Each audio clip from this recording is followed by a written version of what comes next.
कमरे में खामोशी थी, बहुत ज्यादा खामोशी। रूही बिस्तर के पास खड़ी थी, अपने सीने से उस काले बॉक्स को कसकर लगाए हुए, जबकि हर्ष उसकी बाहों में चैन से सो रहा था। लेकिन उसका दिमाग शांत नहीं था, अब बिल्कुल भी नहीं। सवाल उसके दिमाग को अंदर से तोड़ रहे थे। रोहित क्यों? वो ऐसा क्यों करेगा? और अगर उसे सच में हर्ष चाहिए था तो वो किससे बात कर रहा था? रूही ने अपने बेटे की तरफ देखा। उसकी छोटी सी उंगलियां नींद में हल्का सा हिल रही थीं। उसे बिल्कुल भी अंदाजा नहीं था कि खतरा अब उसके आसपास मंडरा रहा था। तभी फ्रूम, एक आवाज।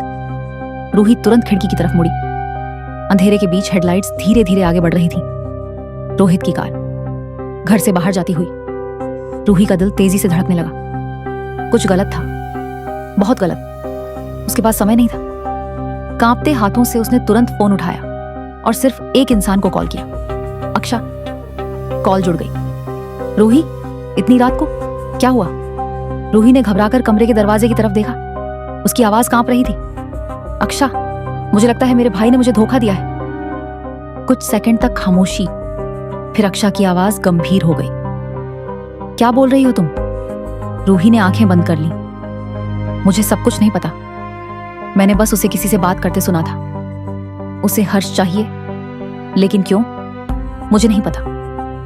वो अभी भी अक्षा को एस्टेरॉयड के बारे में नहीं बता सकती थी, उस नीले पत्थर के बारे में भी नहीं, क्योंकि खुद रूही भी कुछ नहीं समझ पा रही थी। अक्षा ने बिना एक सेकंड गंवाए कहा, ध्यान से सुनो, हाईवे एग्जिट 14 के पास आ जाओ, मैं 15 मिनट में पहुंचती हूं। अचानक स्टैटिक, कॉल कट गई। रूही फोन को घूरती रह गई। No network. उसकी सांसें तेज होने लगी। फिर उसने हर्ष को देखा, फिर बॉक्स की तरफ देखा और एक फैसला ले लिया। कुछ मिनट बाद रूही चुपचाप घर से बाहर निकल गई, एक हाथ में हर्ष और दूसरे हाथ में काला बॉक्स। बिना पीछे देखे ठंडी हवा सुनसान सड़क पर बह रही थी। स्ट्रीट लाइट्स कमजोर होकर झिलमिला रही थी। मिनट घंटों जैसे लग रहे थे। फिर आखिरकार दूर से तेज हेडलाइट्स दिखाई दी। अक्षा की कार। रूही तुरंत कार में बैठ गई। अक्षा ने उसकी तरफ देखा। बस एक नजर काफी थी। रूही के चेहरे पर साफ डर दिखाई दे रहा था। बिना कुछ पूछे अक्षा ने कार आगे बढ़ा दी। बारिश की बूंदें धीरे धीरे विंडशील्ड से टकरा रही थी और अंधेरा हाईवे को निगलता जा रहा था। कुछ मिनट बाद अक्षा ने पूछा, रूही, तुम हॉस्पिटल कैसे पहुंची? रूही बाहर देखने लगी। मैं 9 महीने की प्रेग्नेंट थी। अक्षा ने धीरे से सिर हिलाया, फिर पूछा, रोहित तुम्हें धोखा क्यों देगा? रूही की नजरें झुक गई। मुझे नहीं पता। और वो हर्ष के पीछे क्यों पड़ा है? रूही कुछ सेकंड तक चुप रही, फिर धीरे से बोली, शायद रोहित बच्चों की तस्करी में शामिल है। ये कहते हुए भी उसे दर्द हो रहा था। फिर उसने अक्षा की तरफ देखा। उसकी आंखों में सिर्फ उलझन थी।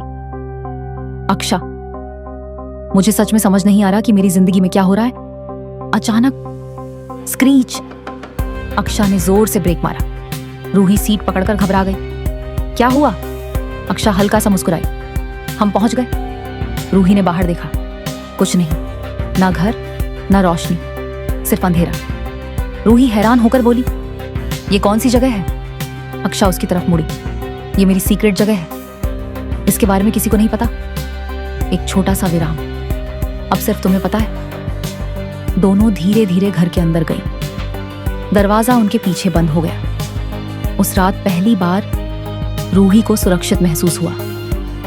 वो थककर सोफे पर बैठ गई। उसका शरीर अब पूरी तरह जवाब दे चुका था। अक्षा किचन की तरफ देखते हुए बोली, मैं कुछ खाने को बनाती हूँ। रूही ने धीरे से सिर हिलाया, ठीक है। फिर उसने हर्ष की तरफ देखा, लेकिन हर्ष का ध्यान रखना। अक्षा मुस्कुराई, ठीक है। वो हर्ष को लेकर किचन में चली गई। सब कुछ सामान्य लग रहा था, लगभग शांत। लेकिन उन्हें नहीं पता था कि ये शांति ज्यादा देर रहने वाली नहीं थी। अक्षा हर्ष को लेकर किचन में चली गई। सब कुछ अब सामान्य लग रहा था, लगभग शांत। लकड़ी के घर में हल्की पीली रोशनी फैल रही थी। बाहर बारिश अब भी धीरे धीरे गिर रही थी। अक्षा चुपचाप सब्जियां काटने लगी। फिर अचानक चाकू उसके हाथ से हल्का फिसल गया। उसके अंगूठे पर एक छोटा सा कट लग गया और धीरे धीरे खून की एक पतली धारा बहने लगी। उसी पल हर्ष रोने लगा। अक्षा तुरंत उसके पास आई, उसे अपनी गोद में उठा लिया। सब ठीक है, मैं हूं यहां, वो उसे शांत कराने लगी। लेकिन उसी दौरान हर्ष का छोटा सा हाथ गलती से अक्षा के अंगूठे को छू गया। कुछ नहीं हुआ, कम से कम अक्षा को तो ऐसा ही लगा। कुछ पल बीत गए, फिर अचानक अक्षा पूरी तरह रुक गई। उसकी आंखें धीरे धीरे अपने अंगूठे पर गईं। खून गायब था, कट गायब था, जख्म गायब था, कुछ भी नहीं था, जैसे वहां कभी चोट लगी ही नहीं थी। अक्षा की सांस अटक गई। नहीं नहीं, ये नहीं हो सकता। उसने अपनी आंखें रगड़ी, फिर दोबारा देखा, अभी भी कुछ नहीं। उसका दिमाग समझ ही नहीं पा रहा था कि अभी हुआ क्या था। फिर वो अचानक भागती हुई हॉल में पहुंची। रूही! रूही तुरंत उठी। क्या हुआ? अक्षा अभी भी सदमे में थी। मुझे लगता है हर्ष ने मेरा जख्म ठीक कर दिया। कुछ सेकंड तक खामोशी रही, फिर रूही हंसने लगी। सीरियसली?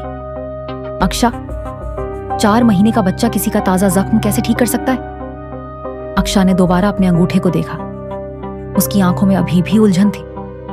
फिर उसने सिर हिलाया।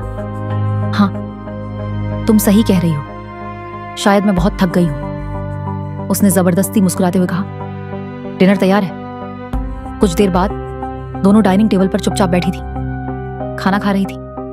कोई बात नहीं, कोई आवाज नहीं, सिर्फ दीवार पर लगी घड़ी की टिक टिक। लेकिन रूही खाना नहीं खा रही थी। असल में उसका दिमाग कहीं और था।